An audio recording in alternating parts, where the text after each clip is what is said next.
नमस्ते दोस्तों, आपके अपने YouTube channel Hansraj Saran GK में स्वागत है, अभिनंदन है। दोस्तों, हम अध्ययन कर रहे हैं राजस्थान के दुर्गों का। उसी क्रम में बढ़ते हुए आज अपन अध्ययन करेंगे उस दुर्ग के बारे में जिस दुर्ग के बारे में रुडयार्ड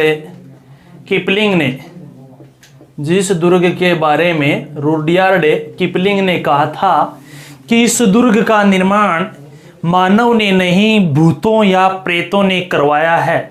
जी दोस्तों, राजस्थान के उस दुर्ग का अध्ययन जिस दुर्ग के बारे में रुडयार्ड किपलिंग ने कहा था कि इस दुर्ग का निर्माण मानव ने नहीं भूतों या प्रेतों ने करवाया है, उस किसके बारे में तो बता दे। ये पंक्ति कही थी रुडयार्ड किपलिंग ने तारागढ़ दुर्ग के बारे में। जी दोस्तों, हम अध्ययन करेंगे तारागढ़ दुर्ग कहाँ का, बूंदी का। याद रहे, रुडयार्ड किपलिंग ने दो दुर्गों के बारे में, एक दुर्ग के बारे में तो कह दिया मानव ने नहीं भूत प्रेतों ने, तो ये तो कहा तारागढ़ बूंदी के बारे में। दूसरी पंक्ति कही है जोधपुर मेहरानगढ़ के बारे में कि इस दुर्ग का निर्माण मानव ने नहीं परी या फरिश्तों ने करवाया। ये दोनों जो उक्त कथन है रुडयार्ड किपलिंग के हैं। और एक जगह भूत प्रेत शब्द यूज कर रहा है तो एक जगह कह सकते हैं परी या फरिश्ते। तो परियों ने निर्माण करवाया मेहरानगढ़ दुर्ग का, ठीक है जी। उसके बाद में यदि हम बात करें तारागढ़ दुर्ग बूंदी कहाँ है, तो बूंदी में क्षेत्र को क्या कहते थे बता दे, हाड़ौती कहा जाता था, जिसका उल्लेख अपने कह सकते हैं कि हाड़ौती या हाड़ा वंश के या हाड़ा क्षेत्र के जो ख्यातकार या इतिहासकार थे सूर्यमल मिश्रण जो उल्लेख करते हैं किस क्षेत्र का, हाड़ौती का। यानी हाड़ौती वगैरह जो शब्दों का उल्लेख कौन करते हैं, सूर्यमल मिश्रण करते हैं। किसके लिए, बूंदी के अलावा कोटा, उसके अलावा बारा या झालावाड़ भी शामिल है किस क्षेत्र में, हाड़ौती क्षेत्र में। सूर्यमल मिश्रण कहाँ के जो इतिहासकार या कवि थे तो बता दें बूंदी के शासक था राम सिंह, और राम सिंह के दरबारी थे कौन, सूर्यमल मिश्रण, जिन्होंने वंश भास्कर व वीर सतसई की रचना की थी। और वंश भास्कर में उल्लेख करते हैं हाड़ौती क्षेत्र का या बूंदी के क्षेत्र का। याद रहे कि इस दुर्ग के यदि निर्माण की बात करें तो मेन जो इस दुर्ग का इतिहास जुड़ा हुआ है वो जुड़ा हुआ हाड़ा चौहानों से। किन से दोस्तों बता दें, हाड़ा चौहानों से इस दुर्ग का इतिहास जुड़ा हुआ है। तो ऐसा कौन था जिसने चौहान वंश की यहाँ पर स्थापना की थी, या उसके बाद में ये हाड़ा चौहान कहलाए। हाड़ा चौहान कहलाने के पीछे कारण था हाड़ौती क्षेत्र।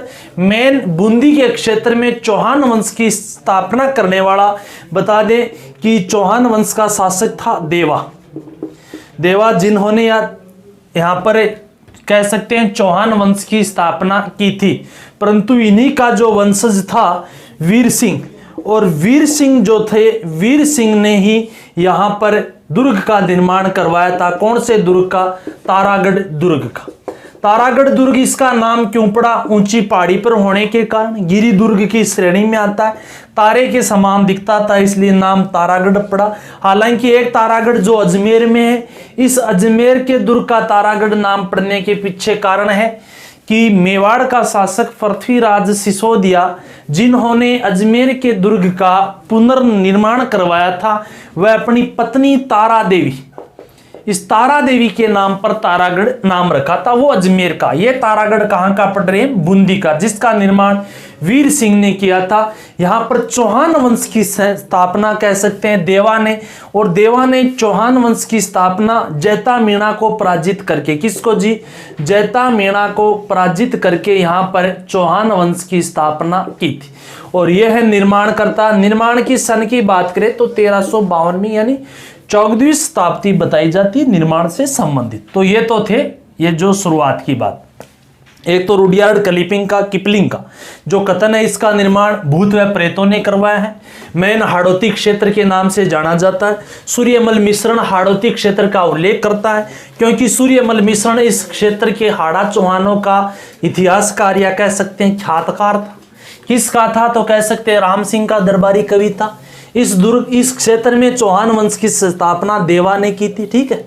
उसके अलावा यदि देवा का जो वंशज होता है वर सिंह, उसने यहाँ पर इस दुर्ग का निर्माण करवाया। ऊंची पहाड़ी पर तारे के समान होने के कारण नाम तारागढ़ इसका रखा गया। यदि इस दुर्ग के इतिहास की बात करें तो देखो इस पर मेन जो इतिहास जुड़ा हाड़ा चौहानों से, उसके अलावा बात करें तो मेवाड़ के शासकों ने प्रारंभ में इस दुर्ग पर आक्रमण किया था। मेवाड़ के शासक का नाम आता है खेता या क्षेत्र सिंह। खेता या क्षेत्र सिंह जो इस दुर्ग पर आक्रमण करते हैं, कौन करते हैं? खेता या क्षेत्र सिंह। किस दुर्ग पर? तो बताते हैं बूंदी के दुर्ग पर। क्या खेता या क्षेत्र सिंह बूंदी के दुर्ग पर को जीतने में सफलता हासिल करते हैं? नहीं, इस दौरान जीत नहीं पाते हैं खेता या क्षेत्र सिंह, इधर से बूंदी की तरफ से और इधर से क्षेत्र सिंह। यदि बात करें बूंदी की तरफ से लाल सिंह हाड़ा था। कौन था दोस्तों? बता दें लाल सिंह हाड़ा। इस दौरान लाल सिंह हाड़ा तो बूंदी की तरफ से, मेवाड़ की तरफ से खेता या क्षेत्र सिंह युद्ध में वीर गति को प्राप्त होते हैं, परंतु मेवाड़ के सिसोदिया शासक इस दुर्ग को जीत नहीं पाए थे। खेता या क्षेत्र सिंह का एक सपना ही रह गया था, बूंदी को जीतना। हालांकि खेता या क्षेत्र सिंह का जो पुत्र था राणा लाखा या लक्ष्य सिंह या लाखा, यह वही लक्ष्य सिंह व लाखा है जिसके समय चित्रमल बंजारा पिछोला झील का निर्माण होता है। इसके समय जावर की खान वगैरह मेवाड़ में निकलती हैं और इसने आक्रमण किया था बूंदी पे। किस पर आक्रमण किया? बूंदी पर। परंतु यह भी इस बूंदी को जीत नहीं पाता है, पराजित होकर राणा इस दौरान, याद रहे कौन था? तो कह दे हामूजी था। हामूजी बूंदी का शासक था और राणा लक्ष्य सिंह या लाखा जो हामूजी से पराजित होकर पुनः चित्तौड़ में आ जाता है। जीत नहीं पाया, पिता नहीं जीत पाता, ये भी नहीं जीत पाता। परंतु जो ही चित्तौड़ पहुंचा इन्होंने शपथ खा ली थी। शपथ भी छोटी नहीं है, बड़ी शपथ है कि मैं सिसोदिया वंश का शासक राणा लाखा तब तक बूंदी को नहीं जीत लेता, तब तक अन्न जल ग्रहण नहीं करूंगा। अब देखो जी, चित्तौड़ से बूंदी की बताई जाती है लगभग 100 किलोमीटर की दूरी। यदि इतनी दूर जाकर इस दुर्ग को जीते और इतना टाइम निकल जाए कि राणा लाखा जी जिंदा रहे या नहीं रहे, तब राणा लाखा के जो सामंत वगैरह थे उन्होंने कहा जी शपथ खा ली, कोई दिक्कत को नहीं, पण बोल यहाँ के लिए शपथ नहीं खानी चाहिए, जगह थारी जिंदगी नुकसान हो सके, पर थारो सपनों ही रह जाए, गोबा देख लियो। फिर भी राणा लाखा ने सामंतों से सलाह मशूर करके बूंदी के दुर्ग जैसा एक मिट्टी का नकली किला बनाया जाता है, मिट्टी का, बूंदी जैसा, ये जैसा बूंदी का किला वैसा नकली मिट्टी का किला बनाया जाता है। बोले जी राणा जी आप इस नकली मिट्टी के किले को जीत लो और आप फिर अन्न जल ग्रहण कर लेना। परंतु आन बान शान का प्रतीक एक हाड़ा चौहान सेनापति, नाम आता है कुंभकर्ण हाड़ा। कौन दोस्तों? कुंभकर्ण हाड़ा अपने तारागढ़ के प्रतीक जो मिट्टी का किला था उसकी रक्षार्थ भी बलिदान दे दिया था। यह किस्सा है किसका? बूंदी के हाड़ा कुंभकर्ण का, कि उसने केवल और केवल मिट्टी के किले जो प्रतीक था उस पर यह आक्रमण करे लाखा, उससे पहले उसने अपने बलिदान दे दिया था उस दुर्ग के लिए। उसके बाद में यदि बात करें तो मालवा का जो सुल्तान था, मालवा या मांडू का होशंग शाह, क्या नाम आता है? मालवा व मांडू का सुल्तान होशंग शाह है, वो भी इसको जीतने का प्रयास करता है, परंतु मालवा सुल्तान जीत नहीं पाता है। कौन सबसे पहले आक्रमण करने वाला? मेवाड़ का शासक था। मेवाड़ का कौन? तो बता दे, खेता या क्षेत्र सिंह था। उसके बाद में अपन बात कर ले, मेवाड़ का लाखा था। हालांकि मेन मालवा की बात करें तो मालवा का सुल्तान कौन? होशंग शाह। होशंग शाह भी आक्रमण करता है इस दुर्ग पर, परंतु कोई खास सफलता नहीं मिलती है। होशंग शाह का पुत्र था महमूद खिलजी प्रथम, मालवा का ही है। कहाँ का है? महमूद खिलजी प्रथम। और महमूद खिलजी प्रथम ने एक नहीं दो नहीं लगातार कई आक्रमण किए थे। कहाँ पर? बूंदी पर, जिनमें मुख्य रूप से 3 आक्रमण बताए जाते हैं। पहला आक्रमण 1446 में करता है कौन? महमूद खिलजी प्रथम। उसके बाद में जो 1456 में एक आक्रमण करता है 1458। इस दौरान कहते हैं महमूद खिलजी प्रथम ने बर सिंह था ना, और इस बर सिंह के 2 पुत्रों को, एक का नाम था अमर सिंह और एक का नाम था समर सिंह, और इन 2 को कैद कर लेता है, इनको मुस्लिम धर्म में परिवर्तित कर देता है। कौन? महमूद खिलजी प्रथम, परंतु बूंदी को ज्यादा समय तक जीत नहीं पाया था। हालांकि महमूद खिलजी प्रथम के बाद में कुंभा ने भी इस दुर्ग पर आक्रमण किया था, महाराणा कुंभा ने, और कुंभा के द्वारा जो आक्रमण किया जाता है परंतु सुलह हो जाती है ज्यादा, इसमें कुंभा भी फिर जो इसको जीतता है जरूर, परंतु आपस में ये संधि हो जाती है, संधि के कारण पुनः लौट जाता है कुंभा। मेन जो महमूद खिलजी प्रथम के 3 आक्रमण है बूंदी पर, 46, 56 और 58 में आक्रमण किए थे। अमर सिंह व समर सिंह को उस दौरान मुस्लिम धर्म में परिवर्तित कर दिया था, जो बर सिंह को या बेरी साल सिंह के पुत्र बताए जाते हैं। मेन यदि बात करें अपनी तरफ से तो राणा सांगा के समय यहाँ का जो शासक था न, और यहाँ का जो कहाँ का या बूंदी का, और वो बूंदी का शासक था वीर नारायण। कौन था जी? वीर नारायण बूंदी का शासक था, और इसी वीर नारायण ने राणा सांगा का खानवा युद्ध में साथ दिया था। और राणा सांगा के बाद में यदि बात करें अकबर के समय, तो अकबर के समय जो बूंदी का शासक बता दें सुरजनहाड़ा था। कौन था दोस्तों? सुरजनहाड़ा। ये वही सुरजनहाड़ा है जो अकबर के समय बूंदी के साथ साथ रणथंबोर की भी जागीर थी। सुरजनहाड़ा के पास कहाँ की जागीर थी? तो हम कह सकते हैं रणथंबोर की जागीर। मूल रूप से शासक कहाँ का? बूंदी का है, चौहान वंश का शासक है, रणथंबोर की इनके पास जागीर है। परंतु अकबर ने अभियान किया था, कब? तो बता दें 1569 में। इस अभियान के दौरान अकबर किसको भेजता है सुरजनहाड़ा के विरुद्ध? तो इसे आमेर का शासक था, किसको? भगवंत दास को भेजा था। किसको भेजा था? भगवंत दास को। इसलिए भगवंत दास के नियंत्रण में सुरजनहाड़ा ने अकबर की क्या कर ली थी? अधीनता स्वीकार कर ली थी। और यह किसके अधीन आ गया था? मुगलों के अधीन। सबसे पहले आक्रमण मैन मेवाड़ के खेता व लाखा ने आक्रमण किए थे। लाखा के समय का तो मिट्टी का किला वगैरह वो किस्सा भी। उसके बाद होशंग शाह आक्रमण करता है, ज्यादा सफलता नहीं। मैन मालवा व मांडू सुल्तान महमूद खिलजी प्रथम जो बूंदी पर आक्रमण करता है, कितनी बार बता दे? 3 बार। महमूद खिलजी ने बर सिंह के पुत्र अमर सिंह व समर सिंह दोनों को कैद किया था, मुस्लिम धर्म परिवर्तित कर दिया था।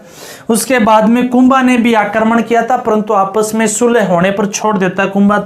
मेन था राणा सांगा। राणा सांगा के समय वीर नारायण यहाँ का शासक होता है। वीर नारायण ने राणा सांगा का खानवा युद्ध में किसके विरुद्ध? तो कह सकते हैं बाबर के विरुद्ध साथ दिया था। उसके बाद में राणा सांगा के बाद में यहाँ अकबर की बात करें तो अकबर के समय सुरजनहाड़ा यहाँ का जो शासक था, और सुरजनहाड़ा बूंदी के साथ साथ रणथंबोर की जागीर भी थी, और रणथंबोर पर आक्रमण करता अकबर, और सुरजनहाड़ा ने रणथंबोर दुर्ग अकबर को सौंप दिया था। वह अकबर की अधीनता स्वीकार कर ली थी। इस दौरान अकबर ने सुरजनहाड़ा के विरुद्ध आमेर का शासक, कहाँ का दोस्तों? आमेर के शासक भगवंत दास को सैन्य अभियान का सेनापति बनाकर भेजा था। हालांकि इसके बाद यदि हम देखें तो मुगलों के अधीन आ जाता है। मुगलों में बात करें तो सबसे बड़ा फेरबदल किया गया था शाहजहां के काल में। किसके काल में? शाहजहां के काल में। शाहजहां के काल में यहाँ का शासक तो था रतन सिंह। कौन था? रतन सिंह। रतन सिंह जो हाड़ा है, इनका देहांत 1631 में हो जाता है, और रतन सिंह हाड़ा की मृत्यु के बाद शाहजहां ने बूंदी से पृथक कर दी थी एक अलग रियासत। किसको? तो बता दें कोटा को। और रतन सिंह का पुत्र का नाम था माधो सिंह, और इस माधो सिंह को कोटा का प्रथम शासक बनाया जाता है। किसके समय? तो बता दें शाहजहां के समय। हालांकि इसके बाद में यहाँ पर जो बुद्ध सिंह का शासन था, और बुद्ध सिंह ने बूंदी के जो दुर्ग के चारों ओर 4 दीवारी व परकोटे का भी निर्माण करवाते हैं। तो कौन करवाते हैं? बुद्ध सिंह। और बुद्ध सिंह के समय बूंदी पर एक बड़ा अटैक होता है। किसका? सवाई जयसिंह का। सवाई जयसिंह जो आमेर का शासक है, बुद्ध सिंह के समय आक्रमण करता है। कहाँ पर? बूंदी पर। और बुद्ध सिंह के समय आक्रमण करने का कारण था कि बुद्ध सिंह जो सवाई जयसिंह का क्या है जी? बहनोई है। और बुद्ध सिंह को हटाकर सवाई जयसिंह ने शासक बना दिया था। किसको? दलेल सिंह को। किसको शासक बनाया था? दलेल सिंह को। हालांकि जब बुद्ध सिंह के स्थान पर दलेल सिंह को शासक बनाया जाता है, किसके द्वारा? सवाई जय सिंह के द्वारा। परंतु सवाई जय सिंह की बहन थी, बुद्ध सिंह की पत्नी थी, नाम है अमर कुंवरी, और अमर कुंवरी बनाना चाहती थी शासक अपने पुत्र को, उमेद सिंह को। किसको बनाना चाहती थी? उमेद सिंह को। हालांकि इस दलेल सिंह ये कोई सामंत का पुत्र है, इसको शासक किसने बना दिया? सवाई जय सिंह ने। किसको हटाकर? अपने जीजा बुद्ध सिंह को हटाकर। सवाई जय सिंह की बहन है अमर कुंवरी, अमर कुंवरी के पति है, ये दोनों पति पत्नी, ये इसकी बहन, तो जीजा हो गया बुद्ध सिंह। बुद्ध सिंह को हटाकर अमर कुंवरी चाहती है उमेद सिंह को शासक बनाना, इसके भाई ने बना दिया किसको? दलेल सिंह को। हालांकि पूरा पढ़ाया जाएगा यदि मराठों का आक्रमण पढ़ेंगे अपन वीडियो में तब। इस कारण अमर कुंवरी ने उमेद सिंह को शासक बनाने के लिए कह सकते हैं मल्हार राव होलकर को संदेश भेजा था, या कह सकते हैं मल्हार राव होलकर से सहायता मांगी थी, वह साथ में राणोजी सिंधिया से। किससे? राणोजी सिंधिया वह मल्हार राव होलकर से सहायता मांगती है। अमर कुंवरी बुद्ध सिंह की जो रानी थी, उमेद सिंह को शासक बनाना चाहती थी। मल्हार राव होलकर, राणोजी सिंधिया आते हैं, और ये पहली बार हुआ है जब राजस्थान की, या कह सकते हैं राजपूताना की बूंदी रियासत में मराठों ने प्रथम बार हस्तक्षेप किया था। अमर कुंवरी के बुलावे पर आते हैं मराठी, और यही जो इतिहास चलता है उसके बाद में। यह तो थी इनकी यहाँ की इतिहास की बात है। उसके बाद में यदि हम बात करें तो इसकी स्थापत्य कला। देखो दोस्तों, स्थापत्य कला में ज़्यादा इसमें इंपॉर्टेंट में बात करें तो यहाँ पर जो दुर्ग, गिरी दुर्ग की श्रेणी में आता है। मेवाड़, मालवा और कह सकते हैं आमेर, इन तीनों की सीमाओं पर स्थित दुर्ग था ये, ठीक है। उसके अलावा ऊंची पहाड़ी पर है, इसलिए तारागढ़ कहा गया है। रुडयार्ड किपलिंग ने इसके लिए भूत व प्रेतों की संज्ञा दी कि इसका निर्माण करवाया। मेन इस दुर्ग में जो बुर्ज है, जो प्रमुख बुर्ज है, उसे कहते हैं भीम बुर्ज। कौन सी बुर्ज? भीम बुर्ज। और इस भीम बुर्ज प्रसिद्ध किस लिए है? इस भीम बुर्ज पर कहते हैं प्रसिद्ध जो एक तोप रखी गई है, गर्भ गुंजन तोप। कौन सी तोप? गर्भ गुंजन तोप है। किस बुर्ज पर? भीम बुर्ज पर। और इसे चौमुखा बुर्ज भी कहते हैं, चौमुखा बुर्ज भी कहा जाता है। किस बुर्ज को? भीम बुर्ज को। तारागढ़ दुर्ग की है भीम बुर्ज, जहां पर गर्भ गुंजन जो तोप रखी गई है। इसके अलावा इस जो दुर्ग में अपन बात करें तो जो पोल हैं, एक तो है जो दरवाजे हाथी पोल है, एक गणेश पोल है। कौन सा पोल है? गणेश पोल है, हाथी पोल। इंपॉर्टेंट है इनमें हाथी पोल। जो हाथी पोल दरवाजा है, इसके दोनों ओर दो हाथियों की मूर्ति बनी हुई है, पत्थर की, पाषाण की। ये मूर्ति बनाने वाला कौन था? तो कह सकते हैं शासक था रतन सिंह। कौन था दोस्तों? रतन सिंह। हालांकि रतन दरी का भी निर्माण करवाया था। रतन दरी, जो रतन दरी, ये बगदरी है, रतन दरी या रतन बगदरी, वो स्थल जहां पर कह सकते हैं तारागढ़ दुर्ग, ये सॉरी जो हाड़ा शासक थे उनका राज तिलक होता था। ठीक है जी, ये रतन दरी स्थान। मेन यहाँ पर जो है, एक तो है रानी जी की बाव, रानी जी की बावड़ी। और इस रानी जी की बावड़ी का जो निर्माण करवाया था, रानी जी की बावड़ी का निर्माण अनिरुद्ध सिंह की जो रानी करवाया था, अनिरुद्ध सिंह की जो रानी थी नाथावत। क्या नाम था दोस्तों? बता दे, नाथावत। और इस नाथावत ने इस बावड़ी का निर्माण करवाया था। किसका? रानी जी की बावड़ी, जो बताई जाती 151 मीटर लंबी व 15 मीटर चौड़ी है। रानी जी की बावड़ी जो विश्व प्रसिद्ध बावड़ी की श्रेणी में आती है, विश्व प्रसिद्ध बावड़ी है। ठीक है। इसके अलावा इस जो दुर्ग में अनिरुद्ध सिंह ने ही एक 84, दुर्ग में नहीं है, थोड़ी बाहर है, एक 84 खंभों की छतरी बनाई थी, जिसे मुंशी महारानी की छतरी कहा जाता है। मुंशी महारानी की छतरी बूंदी में है। कितने खंभों की बता दें? 84 खंभों की छतरी है। किसने बनाई थी? अनिरुद्ध सिंह ने बनाई थी। इस छतरी में जो कामसूत्र के चित्रांकन किया गया है, कामसूत्र का जो चित्रांकन किया गया है, किसमें? इस 84 खंभों वाली छतरी में या मुंशी महारानी की छतरी में, जिसका निर्माण अनिरुद्ध सिंह ने, यानी रानी जी की बावड़ी का निर्माण अनिरुद्ध की रानी नाथावत ने करवाया था। हालांकि मुंशी महारानी छतरी या 84 खंभों की छतरी का निर्माण स्वयं अनिरुद्ध सिंह ने करवाया था।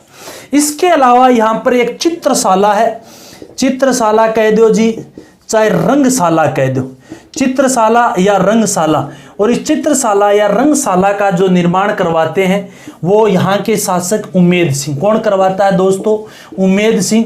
और ये चित्रकला के लिए प्रसिद्ध है, इसे महान चित्रशाला की संज्ञा दी जाती है। चित्रशाला का स्वर्ग कहा जाता है। इसको क्या कहा जाता है? चित्रकला या चित्रशाला का स्वर्ग कहा जाता है। बूंदी में स्थित है चित्रशाला या रंगशाला, निर्माण उम्मेद सिंह ने। राजस्थान की जो चित्रकला है उस चित्रकला में यदि बात करें, भित्ति चित्रों की सर्वश्रेष्ठ जो गुण है, भित्ति चित्रों की सर्वश्रेष्ठता वो देखने में मिलती है तो अपने यहाँ बूंदी की चित्रकला में जो पशु पक्षियों के चित्र व रानियों के चित्र, जो शिकार करती हुए युद्ध करती हुई रानियों के चित्र यहाँ पर मिलते हैं। ठीक है, चित्रशाला जो रंगशाला जिसका निर्माण उम्मेद सिंह ने करवाया था।